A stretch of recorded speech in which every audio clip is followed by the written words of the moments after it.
All right, and welcome in on Saturday morning. Eric Tasker here for Tailgate Talk, and we're flying solo this week as Packers training camp is ramping up. Paul Wagner is in the thick of baseball season, and I just want to preface this by saying Eric Tasker is not the only voice that you're going to have to hear for this whole hour, because we have a really exciting guest this week. Chris Hamm from HHA USA has been fortunate enough to be reasonable with our scheduling and making some things kind of bounce around here. And it's been a conversation that I've been waiting to have for a number of months now. And I'm excited to talk to him about a couple different things.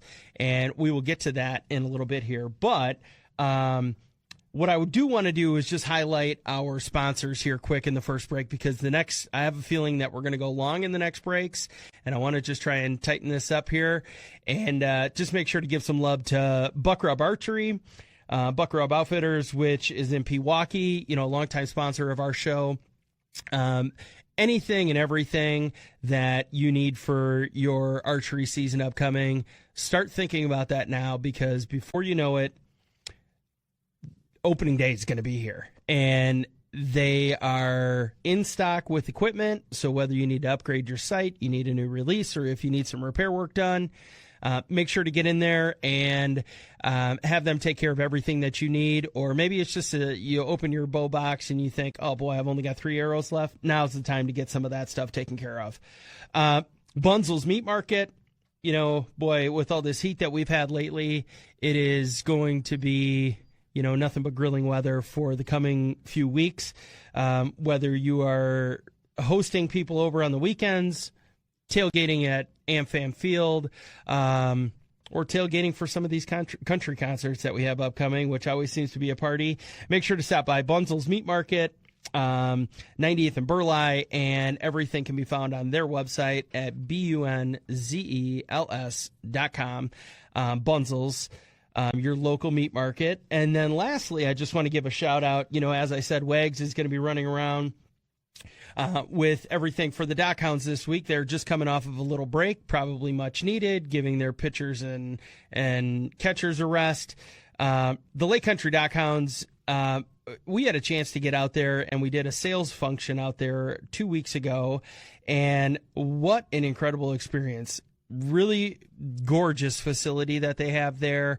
A beautiful day for us, of course. It just happened to work out that it was, an 80-degree day, so we got to enjoy some of the sunshine and a couple cocktails. But the best part of that day was that the Dock Hounds pulled off a win. So I know that Wags has been a little bit frustrated with how the season is shaking out, but they're working through it. Wags is working on getting his pitchers in shape and ready to close out the season here. So I just want to say thank you to our sponsors that we have for this week's episode, and some of our longtime sponsors like Buck Rub and Bunzel's. But right after the break, like I had kind of mentioned before, we're going to be joined by a local Wisconsin company that I love having them on. We've been fortunate to have Vortex on. We'd love to have Matthews Archery on. And this week, we are going to be talking to the president of HHA Sports, based out of Wausau, Wisconsin. And they are a sight manufacturer and what I would self-proclaim as the leader in sights for archery. It's going to be a great conversation. I hope you stick around. If you do miss any of this show or this episode, you can go to the iHeartRadio app and download and listen to the entire conversation there. We will have that up and live any day now. So right after the break, we're going to take a quick break here, and then Chris will join us. Again, it's Tasker filling in for Wags and Tim, and this is 97.3 The Game. All right, and we are back on Saturday morning, and as I said in the open here, that it's going to be a little bit of a different show this week because Tim Scott is away at Packers, and Paul Wagner is out and about doing his dad duties today.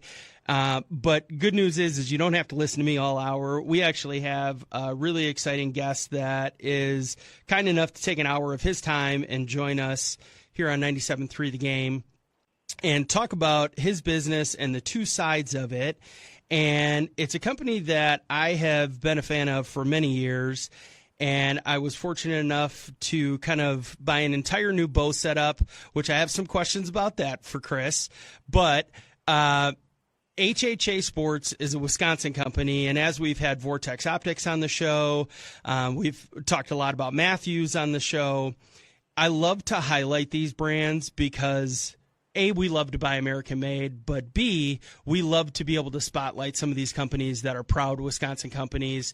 And when the outdoors are such a big part of everything that we do here, especially come fall, it's really fun to be able to have those conversations with those people. So I'm going to just let Chris Hamm, the president of HHA, jump on here and introduce himself, and then we're going to talk about sights today. So, Chris, thanks for joining me.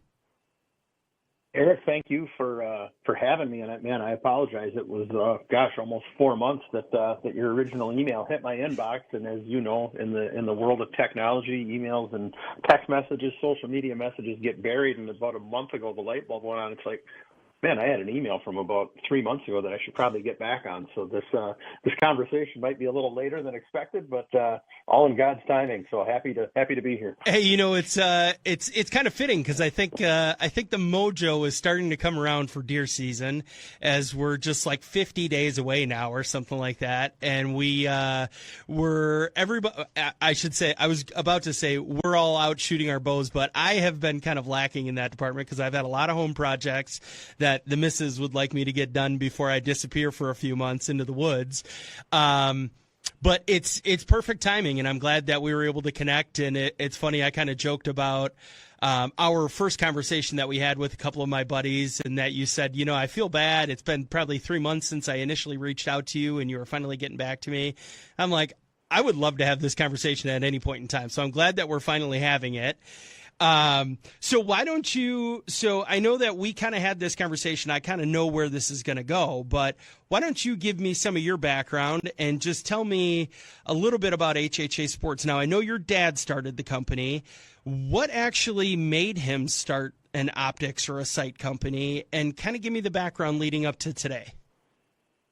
Yeah. So my dad, we actually just, 5 years ago, July 3rd was the anniversary of his passing. So he's been gone for 5 years now. But he started HHA Sports in 1984. I was 9 years old at the time. So I always tell people, HHA is the only job I've ever had. I've never had to do a job interview. I've never had to fill out a resume, other than the mock ones that I had to do in high school and college. So it's not a bad gig pretty to blessed have. that way. Not at all. But my dad did not have that same fortune that I did. So I mean, he was getting into archery right around the time that compound bows were coming out. So I mean, he started shooting a recurve back in the 60s, and then these space age contraptions with wheels and cables and everything started coming out. Yep. And that was right when my dad started getting into archery, was in the 70s. And so he and my mom were both born here in central Wisconsin Rapids, which is where we're based. But at the time, Dad had to move to Owatonna, Minnesota for work back in the early 70s. So I was actually born in Owatonna in 1975, lived there for 3 years, have very little, if any, memories of Minnesota, and then we moved back to Wisconsin Rapids in 78. But my dad was always a really creative. He had a creative mind. He was a tinker. He liked to build stuff. Didn't have an engineering degree, but just was very, very gifted as far as design goes. So he started tinkering around, making his own archery releases back in the late 70s, had a few starts and stops. And then 1983, somebody from our local bow club, my dad and my brother were out there shooting their bows one afternoon, and somebody came up to him and said, "Harry," he said, "you need to make a stabilizer that will fold down so that I don't have to unscrew my stabilizer every time I want to put my bow in my bow case." Yeah. And so my brother was going to Mid-State Technical College at the time for machine tool, and so his class project, his last year at Mid-State, was to make essentially the prototype that would eventually put HHA Sports into business in 1984. So that very relic, which is now 41 years old, is still sitting in our archives that Wow. that my brother used as his class project. So we're known for sights, but I mean, we've made everything over the years, from stabilizers, arrow rests. We actually made a broadhead, which I don't like to talk about, back Sure. in the late 80s, early 90s. All right, the real question is, was it a fixed or a mechanical? It was fixed. Okay. That was pre-mechanical. It was Okay, called the Silver yeah. Tip, and it had a caricature of a grizzly bear drawn on the packaging. I think we still have a pack of those laying around Sure. somewhere. But We won't talk about those. We even dabbled in other sites before fiber optics were a thing. I don't know if any of your listeners are familiar with the old Saunders T-Dots, but we had those sites out back in the early 90s before the optimizer came to us in 95, which is really what put us on the map. Yeah. Let me ask you this. So you guys really just do sights now, and then all of your accessories and everything for it, whether that's lights or different attachments that go on some of the different bows now. Let me ask you about that. So with integrated sights like some of the Dovetail or the Picatinis, what's it been like working with the leaders in archery to develop some of these products? I mean, that we just really reacted to that. I mean, we're only, an hour and a half from Matthews, but I mean, Right. that stuff is pretty top secret. So, I mean, we didn't know about the Matthews bridge lock really until the general public did. Yeah. Even though a lot of us shoot Matthews bows here, kind of same thing with Hoyt and their pick rail, and now other companies have piggybacked out of that. But I mean, it wasn't so much of a, I don't want to say we don't have a good working relationship with them, but they kind of do their thing. We do ours, and we react to what the market wants. And so, but that Matthews bridge lock system, I mean, our Dovetail sales are 500 or 500% what they were pre bridge lock technology. I mean, we make a pile of Dovetails, and we make a lot of pick rails too. So Right. It's just cool to see how archery has evolved, and now everybody has gone to that inline system. Yeah. They're trying to make it, as integrated and as clean as possible, which is, really nice because you don't have the bulky width that you normally get. It's easier to store it. It's easier to, throw it on there and just kind of, is it fair to say that they're doing that also that it's quieter?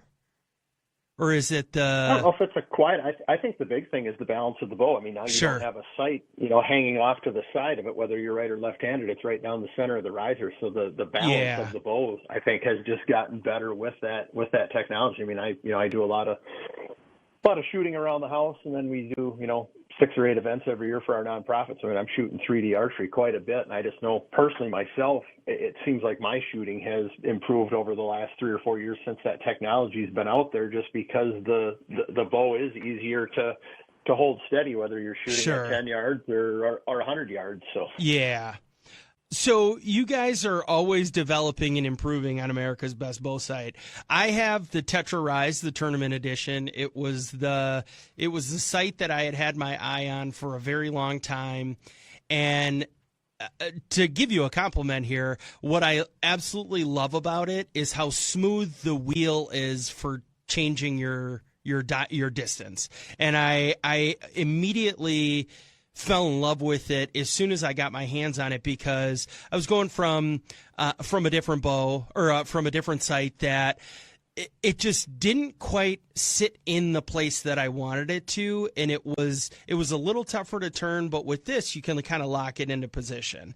So I love that. But you guys just released the X3, and I think that's really kind of a cool. It's a bridge between somebody who wants an adjustable sight, but they also want a multiple pin sight. Is that where the foundation of that came from, or can you tell me a little bit more about the X3 sight? Yeah. So first off, thank you for the compliment on our driver, our gearing system. I mean, to us, that's one of the things. Our tapes also set us apart. We were one of the first ones to have the to-the-yard tapes, and we like to think that our system and our method of calculating that is one of the most accurate ones on the market. But that marriage of that gear system, that's something that really, I think, sets us apart from the competition. Not to throw our competition under the bus, but I mean, we definitely have the Colonel's secret recipe figured out on the smoothness of that. It's just so smooth. I mean, it really feels different, Yeah, there's just that quality watch like precision to it. I mean, we had a young man, he's actually from down in your neck of the woods. His name's Owen Fromater, but he just took home National Shooter of the Year for S3DA as an 18-year-old senior to be in high school, going head to head with some of the folks that are shooting, full-blown tournament sites. And this, our as nice as that tournament edition HHA is, it's not a full-blown competition site, but right. he's cleaning house and winning a national title with essentially a hunting site on steroids. So that's a testament to not only his skill, but also to the product that he's using, that he can get that precise to the yard accuracy with it. And I don't think you're going to get that with some of the other ones out on the market that maybe don't have that same smooth system. Right. Yeah. Yeah. It was honestly, it was kind of an easy decision for me to make that. I had looked at some of the other ones, and I had one that was really kind of an interesting design because it was a fixed pin on top with a floating pin on the bottom, but it was more like a thumb kind of push that was not an actual wheel. So I liked having a fixed 20 and then a floating on the bottom, but it just was not consistent enough for me to know that I was actually sitting on, say, 37 yards with that floating pin. And when I got my hands on that on the Rise, it made such a big difference for me in terms of, feeling confident first and foremost, because I mean, there's nothing more important for an archer to know that, hey, I know when I wheel this to 42 yards or 31 yards or whatever, that you're going to be hitting your mark. So it's interesting that you say that. I mean, I like the way you said that with like clock-like precision. I think that's exactly it. So that's pretty cool. Yeah, and I mean the Rise has been out for 2 years now. It came out in July of 22, and I mean that we've been known for single pins forever, right? And we've had some 3 and 4 pins over the years, but we've never had, in my opinion, and the sales have proven it, and the consumer reaction. The X3, we've never had as nice of a design on a 3 pin as we've had with the X3. But I mean that Rise that you're shooting, I call that second pin the what if pin, because everybody would always ask me and all of our salesmen, what happens if the deer moves? Well, when you're set at 20, with my bow set up, I'm shooting a Matthews lift at 60 pounds. My second pin is like 36 yards. So now I'm basically good from 0 to 40, 42 yards. Sure. If I shoot my bow enough, which I do. I don't have to let down if I'm in a tree stand situation or sitting on a food plot where I know, hey, this is 20, this is 30, this is 40. Right. I'm good 0 to 40 without having to move it. Now you take the X3 into the equation. Now you can set up a 30, 40, 50-yard pin or a 20, 30, 40. Now you're good 0 to 50 without having to move it. And I think that's why that site has become so popular, because it really bridges the gap between people that might be East Coast or Southern or Midwest whitetail hunters, but then they also go out west and do some stuff as well. Now you're not having to worry about adjusting your sight unless you've got an animal out at 60 plus yards. Right. Yeah. And I have not been adventurous enough to start trying to dial my bottom dot on that site. So I really, honestly, I don't know what the distance would be for that, but I also shoot a lift. I shoot 70 pounds, and I would just be curious. I mean, so for you to say that it's about 36 yards, I think you said, I mean, I guess at least that gives me like an idea, but I feel confident enough to just go shoot at a target at least at 35 yards and just see, as a barometer for that now. Let me ask you this. So being the leader that you guys are in the industry, what's one of the highlights of your involvement in the archery community? Was there an experience or an R&D project or anything like that really kind of stands out for you? We've got a few minutes here, and I don't know if you've got a short story that you'd be able to tell about that, but I'd be curious because I have a feeling you've come across some pretty cool things in your time at HHA. Yeah, and I mean, if I thought about it, I could probably come up with a specific example, but I think more than anything, it's just I turned 49 a couple months ago, and I think, it's like, man, we've been doing this for a long time. 40 years is a long time, and I think just seeing the success, the continued success of our company. I mean, this year we're having what is on pace to be a record year in our 41st year in business. I mean, that doesn't happen often unless you're doing things the right way. And I mean, we're not perfect by any stretch, but I mean, our product is all built, designed, manufactured, sourced right here in Wisconsin and in the Midwest. So we're made in the USA. We have one of the best, if not the best, warranties in the business as far as being a lifetime warranty.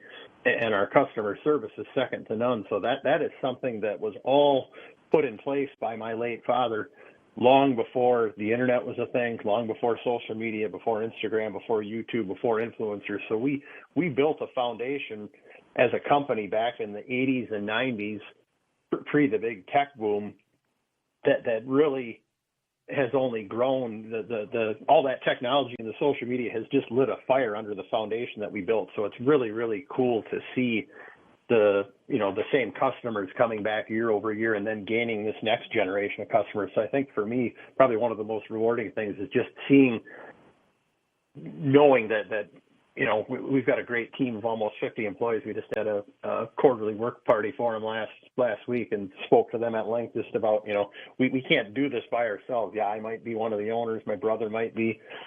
Jake Mansell might be the guy that's on the videos, but everybody down to the 16-year-old high school kid that we just hired last week to put stuff together in the summer during their break, everybody that has ever come under the roof of HHA has contributed to this success, and it's just very humbling to see it continue to grow almost 40 years later. Yeah, and you mentioned your lifetime warranty on that. I did a little research on it, and in our conversation with Vortex Optics, it was the same thing where it was their motto, and this doesn't have to be your motto, and maybe you want to steal it, but it was a buy once, cry once. When you buy a really quality product, you may pay a premium price for it, which is okay, because when you buy something that is going to last you and that has a lifetime warranty, it's worth the investment. And I think it's safe to say, two things when you buy a product that has a lifetime warranty.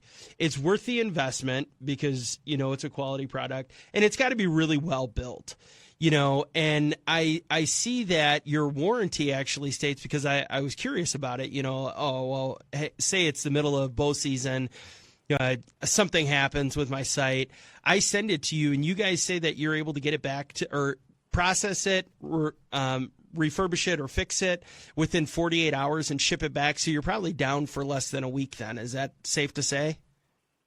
100%. I mean, a lot of us are hunters here, and we know that in the heat of the battle, you don't want to be without your stuff. So, I mean, we've had worst cases where somebody will squawk a little bit. They're like, man, I don't want to give up my site. It's like, okay, Eric, I'm going to send you a scratch and dent scope housing.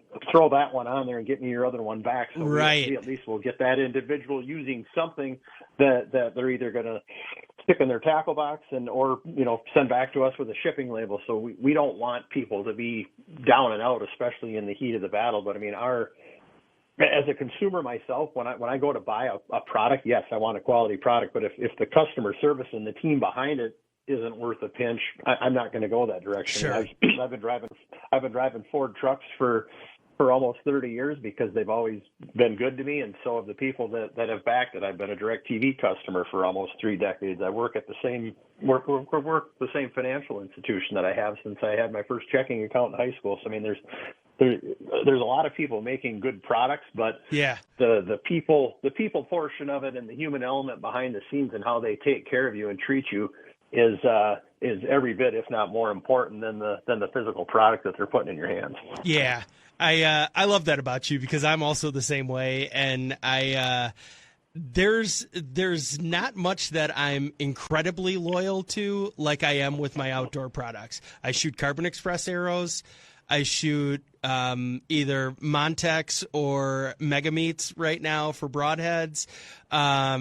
And I've always wanted a Matthews. And for the last 4 years, after I've scrapped together some cash and was fortunate enough to do that, I don't think that I'll ever go away from it. And I think that says something about the products that we fall in love with, is that we don't fall in love with them for, the vanity of it. We fall in love with it because they're a really great product. So, well, let's do this. Let's take a quick break here.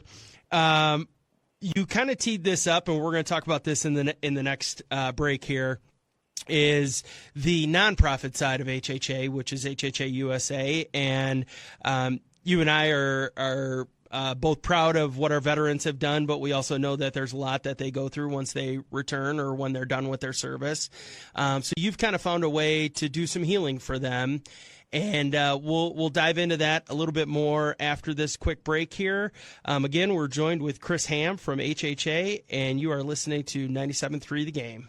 All right, and we are back. So this is Tailgate Talk. This is Tasker, and kind of flying solo here on Saturday morning, but we're the warm-up act for Garbinian on Golf, which is coming up at 8 o'clock. And we are joined this week again, for those of you just tuning in, with Chris Hamm, or by Chris Hamm from HHA USA and HHA Sports. And before the break, we kind of teed up the nonprofit side of HHA Sports, which is the HHA USA.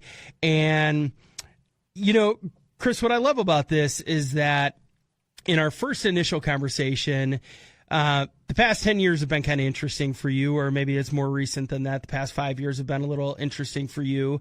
And just going through some changes in your life and finding a way to give back. And that has all led to HHA USA. And why don't you just maybe dive into that a little bit and give us a little bit of the background on how this all came about, what it's all about, and kind of where you're at right now with HHA USA. Yeah, so HHA USA itself, the logo was something that we had deployed probably back in 2012, 2013. Around that time in our for-profit business, we started getting more emails, phone calls from active duty veterans, law enforcement, first responders looking for discounts on our products. We were more than happy to offer those, but we never really promoted it a whole lot. And the more that it came out, it's like, well, we should probably put something up on the website to let folks, that our service members know that we do have something here for them. So that's where the name and the logo HHA USA came from. So back in, I'm going to say probably 2012, 2013 as well. Over the years on the for-profit side, I've had the pleasure of meeting a handful of athletes and celebrities that have used our products, and one of those guys was Jonathan Lucroy, who obviously was a catcher right down in your backyard for the Brewers for a few years. And so met him through, I think, somebody that he played AAA ball with that was shooting our site, and got connected with Jonathan. Well, I was on my couch one night reading our local paper, back when we still got a paper newspaper, and there was an article about him making the All-Star team, but then it mentioned the Stars and Stripes honor flight. And how he had gone on that trip. And so I texted him, and at that point I didn't know much about the honor flight network, and he said, man, hands down, one of the coolest experiences of my life. So I start doing some research on honor flight. I find out that we have a chapter, 45 minutes up the road here in Mosinee, just outside of Wausau. And then sometime around that same time frame, my wife and I were at the local VFW getting, ironically, another Brewers catcher, Bill Schrader, had just put out a book, and we were getting a copy for ourselves and one for my father-in-law, who's a Vietnam vet, and we just so happened to be in line next to the co-founder of the Wausau Honor Flight. And so happenstance. Kind of some divine appointments, and divine intervention, connecting the dots for me to essentially go into serving this honor flight. So I started as a ground volunteer with the Never Forgotten Honor Flight back in either 2015 or 2016, and I instantly fell in love with it. And for people that aren't familiar with the Honor Flight Network, there's about 130 chapters around the country, but they send veterans of World War II, Korea, and Vietnam to Washington, D.C. for the day to visit all the war memorials built in their honor. And for those first couple of years, I was a grunt, so it was so great to be able to take off the responsibility of running a business for the day and just being one of 150 people that were required to make this flight happen. And so volunteered for a handful of flights, and I was driving home from the airport one night, and it was about midnight, and I thought, man, I've got a really successful archery business. How can I leverage that to raise money for this cause that I love so much? So ultimately ended up hitting a bunch of my manufacturer friends within the archery and the outdoor space, got a bunch of donations. In 2017, 2018, 2019, we put on about a dozen archery shoots in central Wisconsin, raised $85,000 or $90,000 for the local honor flight chapter. How great! And so that's kind of how that whole bug got started. And then around that same time, 2016, 2017, I was invited to the Department of Defense Warrior Games, which is it's a Olympics for adaptive sports athletes. Veterans, active duty members that were wounded in combat, and then they use these adaptive sports to help rehab them both physically, but more importantly, mentally and kind of get them back in community. So, and they did archery in there. And so I was out at West Point in the summer of 2016, watching a gentleman that had been blown up by an IED. And I think we've all seen this person where, face completely unrecognizable, no fingers. This man had no fingers, and he was shooting a bow and arrow with a mouse tab. Huh. And putting arrows in a group at 20 meters. That, I mean, I'm not a great archery shot, but I mean, this guy was in the zone, and I could just see what archery was doing for him. And I looked at the guys that I was with in the stands that day, and I said two things. Number one, I'm never again going to say that I'm having a bad day. Yeah. And number two, I have to do something about this. I saw firsthand what archery was doing for this man, and I knew that it could impact other people. And so on the flight home, got out my legal pad and was just writing notes down, and that was really the impetus for what started HHA USA. I mean, when we first incorporated back in 2019, my goal was to raise enough money to send a complete honor flight, which was $70,000. We did that last fall, sponsored an honor flight out of central Wisconsin, but now we work with other veteran organizations to actively get veterans, law enforcement, first responders to get bows and arrows in their hands and to get them into the outdoor space to help combat post-traumatic stress. Yeah, and I love everything about this mission. I think there's been a couple of different times in my life where I've been exposed to some of these individuals. And, I mean, you wouldn't know it by looking at me, but I've done probably 25 triathlons in my life. And always seeing the para-triathletes, with a diverse background, whether that's them serving or that's, something else that has happened in their life, knowing that there's just so much left for them to give, and it's an outlet for them to exert themselves and for them to take their mind off of things, and it's probably a healing journey for them.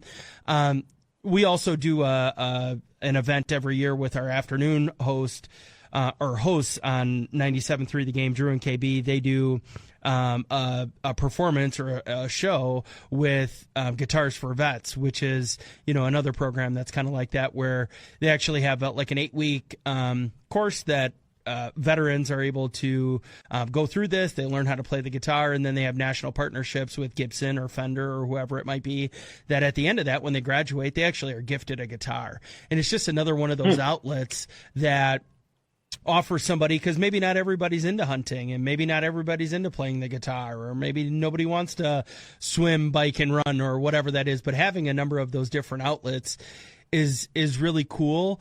But I know that this resonates with them, because I'm sure you're much like myself, that if you put a bow in my hand and you tell me I can go to the range for an hour or 45 minutes or an hour and a half or whatever that is, I just feel an immense sense of calm. And it takes a lot of focus to be able to shoot at a target at 35 yards or at 20 yards or at 10 yards or whatever it might be. There is something, I won't go as far as saying it's something spiritual, but I think there's something very calming about shooting your bow. So it's easy to see that there's a direct translation with veterans who may be struggling with PTSD or whatever they're going through, that this is such a cool thing, which is why our conversation actually started. So, I just want to commend you on that, and I'm sure you can kind of relate to some of that I was saying. 100%. I mean, I never served. I've been fortunate enough to work in a family business since I was 9 years old. But I mean, just as a 49-year-old male living in the United States of America, that comes with a given amount of stress, being a business owner. So I mean, I know personally what it means for me to leave my phone inside and just go outside and shoot a couple dozen arrows. You can't shoot a bow and arrow well if there's other stuff going on in between your ears. So you have to check all your emotions, everything that's going on at the curb when you pick your bow up. And I see archery in a completely different light than I did 5 or 10 years ago before I started serving the veteran and first responder community. So I can only imagine it's been life changing, and in some cases life saving. I mean, some of my closest friends, my inner circle, I would say my 4 or 5 top friends, all of them have post-traumatic stress, and many of them, all but one of them have served. The other one was part of the Jason Aldean concert out in Vegas 6 years ago, where they had or 7 years ago. So and I just know from talking to those guys, I know what archery does for them. And just seeing it firsthand at some of our archery shoots that we put on around the state. I mean, the just the smiles that you see on these people's faces and the sense of community that it brings. I mean, a lot of them have, either had to medically retire out of the service or have since left, and they're looking for that purpose again, and they're looking for community, and they're finding that through the sport of archery. And that's really what we're trying to do through HHA USA, is just to create that safe place for them to come. No judgment, no baggage. You're just here as one of many, and we're just here to love on you and shoot bows and have a good time. So you this is a great segue, because I was going to just talk about some of the partnerships that you have with HHA USA.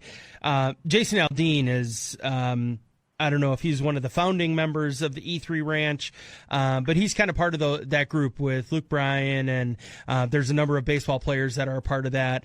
So they're one of your partners, and then also Wounded Warriors in Action. Can you tell me a little bit about some of those partnerships and how they help you guys out, and kind of what their role is in HHA USA? Yeah, I don't know Jason or Luke personally, but I do know Adam LaRoche. I've known Adam for well over a decade, and knew him before I was a born again Christian, and before I started HHA USA. But when I did start it, he was one of the first phone calls I made. I have a ton of respect for the man that he is and the work that he's doing, and so that's essentially what HHA USA is doing. Is we're a fundraising bucket for some of these other groups that we work with. So Adam's got a ranch out in Missouri, he's out in Missouri or Fort Scott, Kansas. Brings veterans in there multiple times a year and does some really good stuff. Wounded Warriors in Action was started by John McDaniel. John was an Army Ranger from Oshkosh. They do hunts and fishing trips all over the country for Purple Heart veterans. And then we work with the Neested Foundation, another group. James Neested, if any of your listeners know Chuck Norris and the old Delta Force movies, James Neested was part of the original. He was part of the original Delta Force, and so they do probably 10 or 15 hunts around the country every year as well. So we do some fundraising for them. Life Camp USA, which they're a Milwaukee-based nonprofit as well. They do some really good stuff for our veterans and for Gold Star kids. So we're very, and Center Shot is another big one. Center Shot was an archery program it jumped off of NAS from Matthews. Center Shot's a faith-based version of NAS. Now they do Center Shot Blue, which is getting archery into police departments, training them as level 1 instructors, and then deploying them out into schools, and they're actually healing communities through the sport of archery. So I mean, we've got our hands in a lot of different groups that we work with, and it's just been very rewarding to do that and see the fruit from it, and how powerful of a tool archery is for healing individuals and communities. Yeah, I know. I wish Wags was here for this conversation, because I know he knows some of those E3 guys really well. I mean, obviously being a former baseball player, he's come in contact with those guys, whether that's professionally or just through, post athletic career. It's really cool. And what I'll do too, Chris, just so you know, is I'll tag the links for those partnerships that you have, whether that's Center Shot, E3, and then Wounded Warriors in Action. I'll tag all of that here. So we've got like 3 minutes left here, maybe about that. Why don't you, I don't know if there's anything else that you have in particular. I know you guys have a weekly podcast, or a podcast that you do on a regular basis. I don't know if there's a story you want to share about that, or if there's anything else you'd like to highlight from the nonprofit or the profit side of your business, but I'll give you a couple minutes here just to chat about that. Yeah, so the podcast, I do that on an every other week basis. I was doing it weekly, and it just got to be a little much, so now I do every other Friday. I drop a podcast with, on the HHA USA side with, maybe one of these veterans or first responders, and how archery's impacted their life, or with one of our partners. And then our main means for fundraising is to put on 3D archery shoots around the state of Wisconsin. So if your listeners are interested in supporting our cause, they can go to hhausa.org and find our schedule on there. We're getting close to the end of our season. We've got a couple left, and then next year we're actually only going to have 4 events, but they're going to be bigger events than we've done in the past and really focus on that service member community, where there's going to be a Friday aspect to them where we invite in 100, 150 service members from all across the country. We've done that with Vortex the last 2 Aprils, and it's just been really, really impactful. So we want to kind of see that as our model going forward in 2025, and we'll have more details on that coming out within the next couple months. But it's probably been the greatest work I think that I've ever done, either on the for-profit or the nonprofit side. Is just seeing the lives that have been impacted and changed through the sport of archery. I never thought, 40 years ago when my dad started this company that this is where we would be now. But there's really something to be said. I mean, it's great to have a successful business, but I feel as a human being, and especially as a man of faith, if you've been given that gift, you have to give something back. And so I'm just so thankful that I saw that light bulb come on almost 10 years ago, and just be able to share that with other people, and some of the greatest friendships in my life have come out of the work on the nonprofit side, and it's been a blessing. That is really great. And I will also tag your last 2 events. You do still have 2 events, I believe. This weekend, you guys are going to be in Wausau, and then August 17th and 18th, you're going to be at the De Pere Sportsman's Club in De Pere, Wisconsin. So I'll just make note of those in the notes for the podcast for this week, and make sure to get all of your guys' contact information in there, both websites, and then just a little bit of your background here, so that anybody interested in the site, or looking to be a part of one of the events that you guys still have upcoming. But Chris, I just want to say thanks for joining me this week, and it's been a conversation that's been in the making for what I feel like has been a long time, but a couple months here, and I just want to say thanks for that.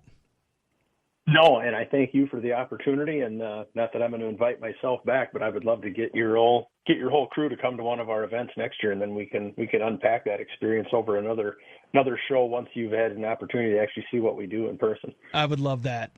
All right, well, this has been another episode of Tailgate Talk here on 97.3 The Game. If you missed any of today's conversation, you can always go to the iHeartRadio app and download it. This will be episode number 153. All of Chris's contact information, websites, all of that information on some of the upcoming events will be a part of the description on the podcast. And for Wags, Tim Scott, and myself, Eric Tasker, this is 97.3 The Game.